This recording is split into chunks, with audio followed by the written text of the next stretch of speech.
ऋषभ पंत सड़क हादसे का शिकार, डिवाइडर से टकराई कार, सर और पैर में लगी शदीद चोट। टीम इंडिया के स्टार क्रिकेटर ऋषभ पंत सड़क हादसे में शदीद जख्मी हो गए हैं। सड़क हादसे का शिकार ऋषभ की कार रोटकी में डिवाइडर से टकराई है। इस हादसे में ऋषभ के सर और पैर में चोट लगी है। हादसे के बाद कार में आग लग गई थी और कार पूरी तरह से जल गई।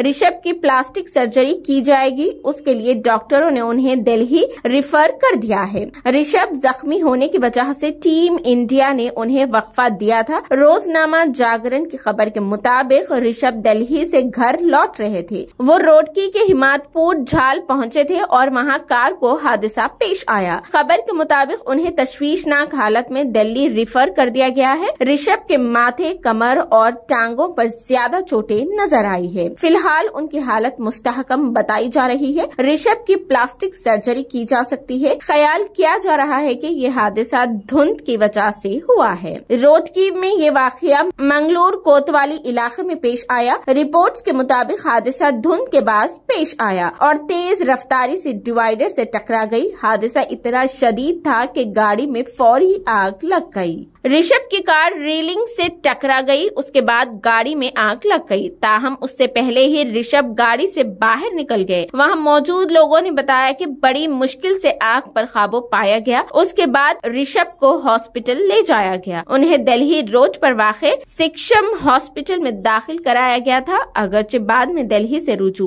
किया गया। ऋषभ के हादसे के बाद उत्तराखंड के वजीर आला पुष्कर सिंह धामी का बयान सामने आया है। उन्होंने कहा कि अगर जरूरत पड़ी तो ऋषभ को हवाई जहाज से दिल्ली पहुंचाया जाएगा। जरूरत के मुताबिक तमाम तिब्बी सहूलियात फराहम की जाएंगी। उनके इलाज का सारा खर्च रियासती हुकूमत बर्दाश्त करेगी। उन्हें तमाम सहूलियात फराहम की जाएंगी। अहम बात यह है कि ऋषभ टीम इंडिया के साथ बांग्लादेश के दौरे पर गए थे, लेकिन इंजरी की वजह से उन्हें वक्फा दिया गया। ऋषभ को श्रीलंका के खिलाफ T20 और वनडे सीरीज से भी वक्फा दिया गया है।